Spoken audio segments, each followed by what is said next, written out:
Bien, nous allons reprendre avec la question de la prise en charge. Je vous invite à vous asseoir. Nous allons reprendre donc avec la question de la prise en charge et avec, pour commencer, ce que disent les auteurs de violences sexuelles de leur parcours. Je vais donc laisser la parole à notre première expert, Madame Latifa Benari, qui est donc directrice de l'association L'Ange Bleu. S'il vous plaît. Merci, allez-y. Bonjour. Avant tout, je remercie le comité d'organisation de m'avoir permis d'être là aujourd'hui avec des personnes qui sont très importantes pour moi pour apprendre, mais j'espère en tout cas que j'apporterai aussi quelque chose au public et à la salle. Notre société est... Donc je me présente, je suis Madame Benari Latifa, présidente et fondatrice de l'association L'Ange Bleu, et non la directrice, c'est juste que je suis responsable de ces structures que j'ai créées en 1998. Notre société est très prompte à réagir lorsqu'on évoque la pédophilie, mais malgré les multiples débats, elle n'est pas encore prête à en discuter sereinement. Les faits les plus abjects de violences sexuelles sur enfants radicalisent les positions et le mot pédophile détruit toute possibilité d'avoir un débat constructif sur la prévention de la maltraitance sexuelle à l'égard des enfants. Aborder ce sujet selon un angle nouveau, dans la mesure où il tranche avec la logique du discours psychiatrique, c'est oser se heurter aux dogmes établis qui prétendent que la pédophilie est une maladie qu'il faut soigner impérativement. Donc pourquoi je dis ça?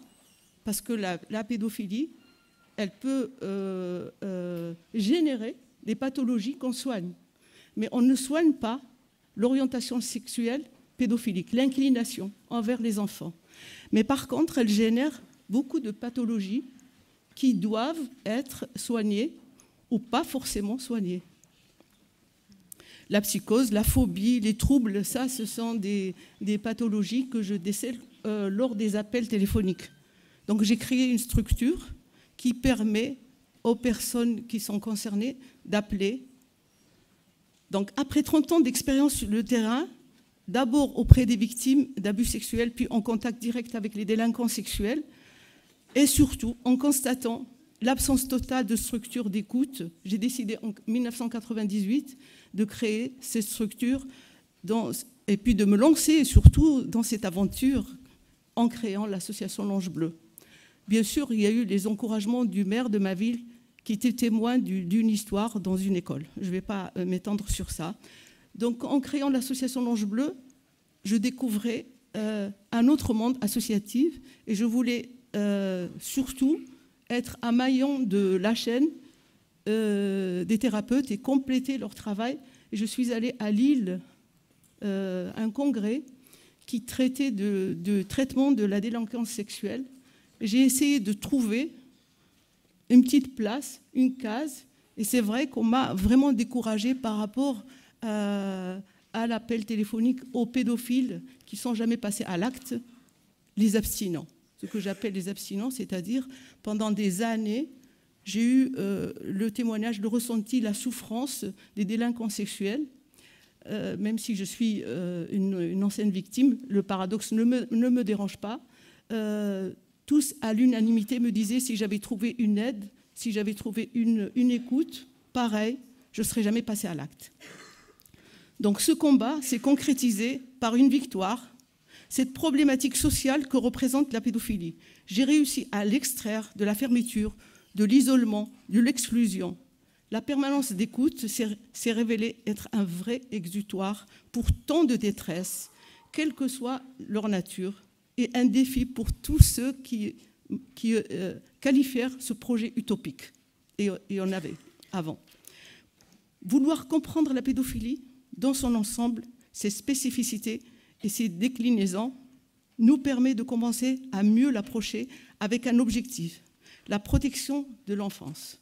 J'ai compris très tôt que cette protection ne pourrait pas et ne pouvait pas se concrétiser sans une écoute empathique et un accompagnement des personnes abusées et des personnes en prise avec leur orientation sexuelle, selon les cas. Ce défi m'a aidé à comprendre. J'ai pu établir une typologie des orientations pédophilie, hébéphilie et éphébophilie. J'ai aussi découvert la possibilité de l'abstinence chez le pédophile. Donc, j'avais décelé un parcours d'abstinent jusqu'au passage à l'acte, mais là, avec l'association L'Ange Bleu, j'ai découvert ces personnes. Et c'est sur cette seule possibilité que repose la prévention des actes transgressifs et infractionnels. Force est de constater que les discours psychiatriques et judiciaires se situent en aval du passage à l'acte et portent par conséquent sur le seul terrain la récidive. En créant cette structure, mon ambition s'est toujours concentrée sur le terrain en amont, un nouvel horizon. Ce pari osé a donc été couronné de succès, clarifiant des notions de pédophilie, addiction, à la pédopornographie et la délinquance sexuelle, en conceptualisant une méthode et à permettre de faire prendre conscience d'un réel travail préventif et une nécessité primordiale qui s'inscrit dans l'ordre du possible. Le succès de cette action, c'est la mise en place d'un discours de rupture et d'ouverture relayé par les médias sensibles à la cause et portant un intérêt aux enfants et à l'innovation. Alors, bien sûr, ce qui me dérangeait beaucoup, c'est j'ai été reçue par M. Bernard Stasi très tôt, dès que j'ai créé l'association, et qu'il a vu un petit peu mon programme, qui était très ambitieux. Il m'a dit que vous allez être confronté et heurté aux incohérences des lois. Et à l'époque, je n'étais pas encore en mesure de les constater. Mais au fil des années, au fil des mois, au fil même des jours, je l'ai constaté et j'ai essayé donc de sensibiliser les politiques. J'ai été reçue par les politiques un peu partout, ministère, l'Assemblée, le Sénat, mais j'avais l'impression qu'ils ne comprenaient rien. Ils m'encourageaient à continuer. Et donc, la dernière fois, j'ai eu enfin la chance de recevoir un groupe de parole, un député En Marche. Donc, il a compris qu'avant de voter une loi, il fallait aussi comprendre. Alors, je vais plutôt vous dire un petit peu comment ça fonctionne, ma structure, et vous aurez des questions à me poser, parce qu'on s'imagine toujours beaucoup de choses. Je vais vous lire juste un témoignage qui me parvient, qui est représentatif des milliers, pas l'âge bien sûr, parce que c'est à tous les âges, mais voilà, ce que je reçois par mail et ce que je reçois aussi par appel téléphonique, parce que c'est une permanence continuelle. Bonjour Madame Latifa, je vous remercie pour votre écoute. Donc ce mail a été précédé par un appel téléphonique. Pour votre écoute qui m'a été un bien fou. Vous m'avez posé des questions auxquelles je vais répondre, c'est plus facile. Mon numéro était caché, je m'en excuse. Mais après la discussion, je préfère être franc avec vous, je m'appelle Johan et j'ai 15 ans. Aujourd'hui, votre site et votre écoute sont... j'ai 15 ans aujourd'hui. Votre site et votre écoute sont le plus beau cadeau d'anniversaire de ma vie, car je pensais que la seule solution était le suicide. Je suis addict à la pédopornographie depuis 3 ans. Donc là, il répond à toutes mes questions. J'ai commencé à regarder la pornographie normale d'adulte à 8 ans, avec un copain.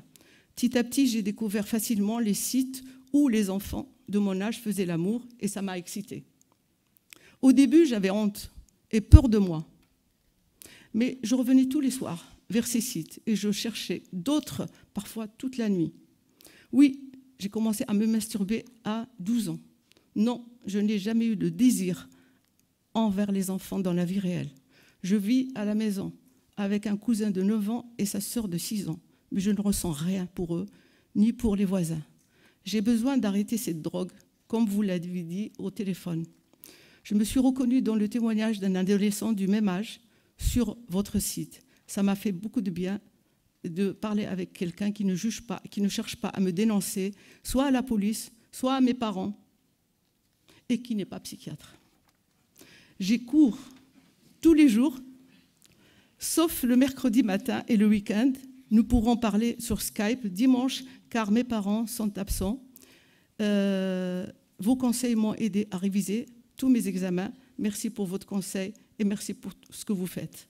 Voilà, vous avez une idée, j'arrête là, puisque... Merci. Merci.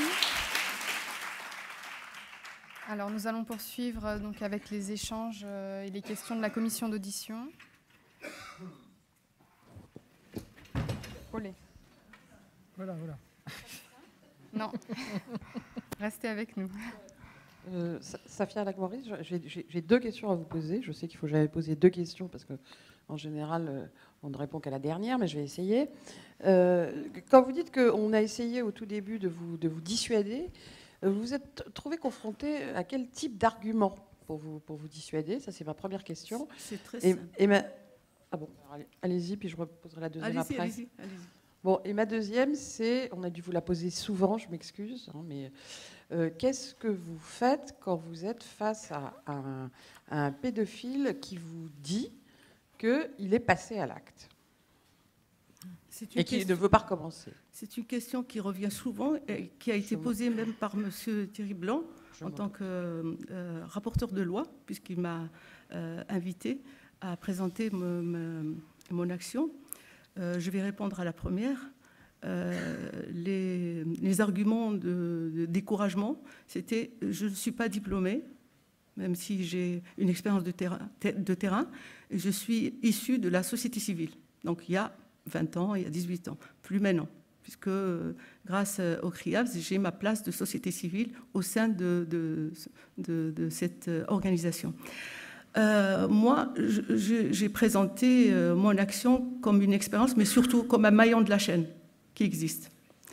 Maintenant, je reviens aux appels téléphoniques que vous posez la question.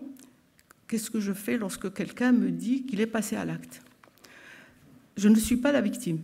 Je suis une victime de mon agresseur avant. Donc, ce n'est pas à moi de décider. J'ai répondu à ça. La personne qui pose la question, est-ce que je peux être aidée? Est-ce que vous pouvez m'aider? Elle n'est pas dans une configuration de signalement ou de dénonciation. Donc j'ai répondu aussi pour tous ceux qui me contactent et qui sont addicts à la pédopornographie. Ils sont délinquants, même s'ils n'ont pas touché physiquement un enfant, mais ce n'est pas à moi de les signaler. Et d'ailleurs, est-ce que c'est constructif de signaler quelqu'un qui regarde comme ce jeune de 15 ans? Et il y en a beaucoup. Donc voilà, ceux qui me disent « je suis passé à l'acte » sont vraiment très rares, exceptionnels. C'est surtout ceux qui souffrent d'une orientation sexuelle, qui ne savent pas comment faire et qui ont des peurs de la société. Et vous avez ceux qui sont abstinents. La signification de l'abstinence, c'est un choix. Donc ils n'ont pas peur de passer à l'acte puisqu'ils ont choisi de ne pas nuire. Et beaucoup sont mariés. Et je peux même vous donner un exemple récent. J'ai appris qu'un de mes sujets que j'ai aidé, il n'a pas eu besoin de passer ni par la psychiatrie, ni par la justice, est devenu ambassadeur. J'imagine juste un peu sa situation et son histoire s'il avait été arrêté. Il est sevré totalement, comme des milliers, et ils arrivent à se sevrer avec un groupe de parole, avec une écoute et avec une aide adaptée. D'autres questions? Dans le public, là-haut, sinon, s'il y en a plus... Ah, pardon. Merci. Oui, je voudrais savoir si en dehors des échanges électroniques d'une part et des messages téléphoniques d'autre part, vous avez d'autres modes d'action, puisque vous venez de citer les groupes de parole précisément. Donc en quoi consiste exactement votre rôle auprès des personnes qui vous appellent? Alors, les personnes qui m'appellent trouvent l'existence de l'ange bleu et cette aide sur le moteur de recherche. C'est ceux essentiellement qui cherchent une aide. Et c'est varié. Donc ça peut être des familles qui découvrent sur l'ordinateur de leur enfant ou une épouse ou une compagne qui trouve des supports pédopornographiques et elle cherche à comprendre. Est-ce qu'il faut signaler? Est-ce qu'il faut aider? Donc ça fait partie aussi, ça a élargi mon champ d'action. Alors moi, quand j'ai créé l'association, comme je l'ai toujours expliqué, j'avais accès, c'était surtout par rapport à la prévention du premier passage à l'acte, auprès des personnes susceptibles de passer à l'acte, à savoir les pédophiles abstinents ou passifs. Quand je dis passifs, ça veut dire qu'ils sont fragiles, ils s'interdisent le passage à l'acte pour X raisons. Je ne peux pas développer aujourd'hui, ça serait trop long. Une question de Madame la Présidente du comité d'organisation et ensuite on passera dans le public. Oui, donc Sabine Mouchémage, psychiatre à Lyon, je me lève. Pas en tant que membre du comité d'organisation, mais en tant que simplement psychiatre. On a beaucoup parlé de la position des médecins, de la position des experts, de la position des juges par rapport à l'injonction de soins. Est-ce que vous avez des témoignages de patients? Est-ce que vous avez pu avoir un petit peu une perception de ce que eux pouvaient penser de ce dont on débat depuis ce matin, c'est-à-dire cette injonction, sa durée, sa pertinence? Merci. Cette réponse va aussi permettre à M. Delarue d'avoir la réponse qu'il attendait. C'est que les médias ont permis à d'autres de découvrir mon action, c'est-à-dire les détenus qui ont découvert grâce aux médias, je dis bien grâce aux médias qui sont honnêtes, l'existence. Et donc j'ai commencé à recevoir des courriers et des demandes de visite. Donc c'est pour ça que j'ai découvert le milieu carcéral. J'ai demandé des permis, c'est vrai, j'ai toujours obtenu des permis de visite spéciaux qui me permettent d'aller dans les parloirs avocats. Et le contact direct avec les détenus, essentiellement délinquants sexuels, me permet de mieux comprendre le parcours, la souffrance et ce qu'il y a lieu de faire. Donc je suis aussi souvent sollicitée par les avocats qui défendent les délinquants sexuels. Et donc voilà, le retour que j'ai des délinquants sexuels, c'est que la majorité avoue une prise en charge plutôt formelle pour ne pas être contre l'injonction de soins et surtout pour ne pas avoir l'impression d'être réfractaire à l'injonction et donc compromettre le dossier. C'est-à-dire on a toujours tendance à entendre ça. On a toujours, moi personnellement, ce que je constate au cours des groupes de parole des sortants de prison ou en milieu carcéral, c'est que la thérapie n'est pas toujours adaptée. Voilà. Alors il y a une question de ce côté-ci et ensuite je reviendrai par ici. Oui, bonjour, Vincent Liaudet. Vincent Liaudet, donc, comme je le disais hier, je suis psychologue clinicien, également juriste de formation. Je voulais revenir sur deux choses. Hier, Philippe Génu parlait un petit peu des expertises low cost, en disant qu'on pouvait se rassurer parce qu'elles n'étaient pas illégales. Déjà, je voulais, moi, signaler que j'ai pu constater de visu des situations d'expertise illégale, puisque en violation du principe de non-cumul de statut de médecin traitant et de médecin expert. Donc je voulais savoir si éventuellement d'autres professionnels avaient pu constater des éléments de ce type-là. Donc en parfaite violation, je crois que c'est l'article 4137-105 du Code de la santé publique, l'article 105 du Code de déontologie des médecins, qui viole également les principes de neutralité de tout expert judiciaire. Donc voilà, j'avais une petite remarque là-dessus, avec notamment un exemple très concret d'un médecin qui, au cours d'un seul et même entretien, réalise une fin d'hospitalisation. Peut-être qu'on pourra revenir sur cette question qui ne concerne pas directement. Oui, bien sûr, ça ne relève pas de mes compétences pour vous répondre. Et donc je vais passer à la deuxième question qui touchera plutôt à l'intervention de Madame. De manière concise, merci. Aussi. Et donc la deuxième question, c'était pour revenir aussi sur ce que disait Pierre Lamotte sur la question de l'inutilité d'une injonction de soins. Voilà, ma question, c'était est-ce qu'il s'agit vraiment d'une inutilité de cette injonction de soins ou est-ce qu'on ne serait pas plutôt sur quelque chose des effets reproduits sur le dispositif et sur le thérapeute, du déni, tout simplement, qui émane du patient, où il reproduirait un petit peu son symptôme, il le déplacerait sur la scène de la thérapie. Ce qu'on s'est aperçu, notamment dans des dispositifs avec André Sieraldini. La place était aux questions. Je suis désolée de vous interrompre. Il faut vraiment que vous formuliez les questions de manière concise pour laisser la place à chaque personne présente. Alors, il y a différents types d'assemblées. Est-ce qu'il faut tout enlever quand on a l'impression que ça n'avance pas? Est-ce qu'il faut changer de dispositif? Ou est-ce qu'il faut laisser le temps? Je vous laisserai peut-être poser votre question ultérieurement à un expert concerné par la question, ou en tout cas qui pourra y répondre. Je vais prendre du coup une ultime question avec une réponse très courte, parce qu'on est vraiment... Alors attendez, voilà le micro. Juste le lien avec ce que Dr. disait Madame Casanova, Benary, psychiatre, quand même. AFC. Merci beaucoup au comité d'organisation d'avoir permis à la société civile d'être dans ces 2 journées. C'est excessivement rare et j'entends là qu'effectivement les professionnels veulent couper la parole à la société civile, ce qui est dommage. Madame, excusez-moi, est-ce que vous pourriez simplement présenter le nombre de personnes dans l'association, dont je connais votre fonctionnement, mais peut-être ici tout le monde ne connaît pas le nombre de personnes.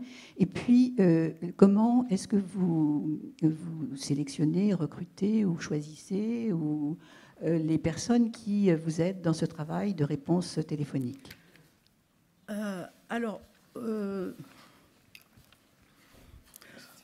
Heureusement que les choses ont changé depuis la création de l'Ange Bleu, il y a 20 ans. C'est l'association de l'Ange Bleu. Parce que de plus en plus de psychologues, de psychiatres, y compris des experts de l'étranger notamment, m'appellent, me sollicitent pour les éclairer sur tel ou tel dossier ou tel profil. Vous voyez, donc il y a quand même une évolution. Il y a de plus en plus de psychologues, de psychothérapeutes et même des psychanalystes qui sollicitent aussi pas la participation, mais l'observation de mes groupes de parole. Mes groupes de parole sont constitués de victimes de pédophiles ou d'ex-auteurs, mais aussi je réserve depuis des années un petit espace qui est réservé pour les observateurs. J'ai d'ailleurs invité plusieurs fois des membres du CRIAF pour qu'ils aient une idée claire sur cette démarche. Donc, c'est vrai que cette possibilité me permet aussi de constituer un réseau de thérapeutes qui est indiqué sur mon site. Merci. Je vais devoir malheureusement vous remercier et appeler, donc pas malheureusement du coup, les experts suivants.